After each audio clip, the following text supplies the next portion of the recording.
Dostlar salam. Акбосогодобуз. Мен студент болуп жаңы келгенде могу мектеп, могул жактагы курулуштар жакшы эмес эле. 10 жыл мурун келген экенбиз ушул жака. Впереди лежачий полицейский. Анан ушул жака келген сайын эле ошо студенттик кез, ачка топ, жүргөн кездер эске түшүп берет да койгула. Анан азыр эстелик болсун деп тартып коеюн деп атам. Эң биринчи ошо бул жака шаарга студент болуп келгенде мен ушул жака келдик эле. Акбосого келип, адзепчем менен жестемдин колунда жака студент болгом. Студент болуп, ошол жакта жашоо башталган, студенттик жашоо дегендей.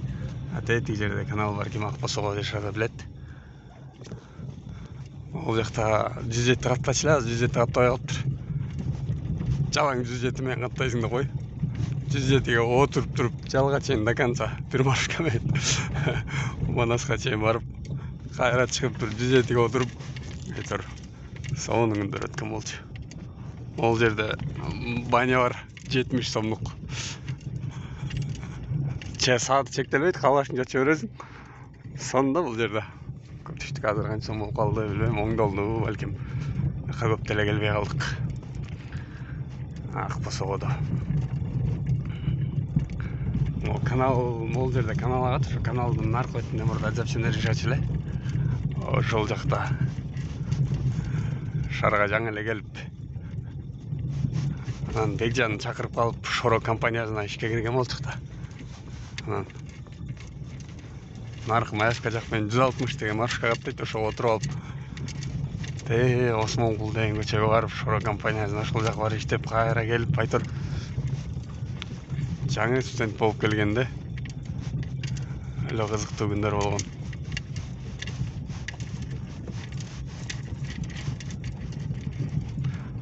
Атамдардан айына 3000-4000ге жакын акча келчү. Жол кире, тамак аш деп эми. Көп деле суразам берет беле, балким мага ошо жетет да койчу да, мындай үйдөгүлөр кыйнагым келбечи анан. Нарак беракка басып турган кыска жетпечи да, анан жол кире, тамак аш менен анан сабак коюп эле жүрүп берчү эле. Ушул жерде 107-nin конечный ушул жерге келип 107-ге отуруп туруп кеттик. Барганда эле 107 күттүрбөй жылып кетсе экен деп тиленип келесиң. Анан ушу менен арткы местасынан орунду алып туруп, анан до конца турбай отурган бойдон кетип калчу эле. Ушундай достор. Негизи сонун күндөр өткөн ушул Акбосого мындай шаарга биринчи келип ушул жакта болгонго мага ушул роднойдой эле сезиле берет да кыскасы. Ол жерде мурда балдар ойночу анча жок болчу. Анан кийин Симакем Россияга иштеп келип, бул жактан участок алды. Анан атам өзү устачылык кылып бияка тамсалдык. Симакем ушул жактан ошон үчүн родной да бул жак. Айылдагы көчөбүз дагы Манас, шаардагы көчөбүз да Манас кыскасы. Ошол достор, эстелик болсун деп тартып коелу депчи. Кудайга шүгүр мунусуна да. Машина менен баратып 10 жылдан кийин ким ойлоптур, ушинтип эстеп блог тартып калабыз деп. Ар бир күн тарых, ар бир күн биз үчүн Кудайдан берген белек.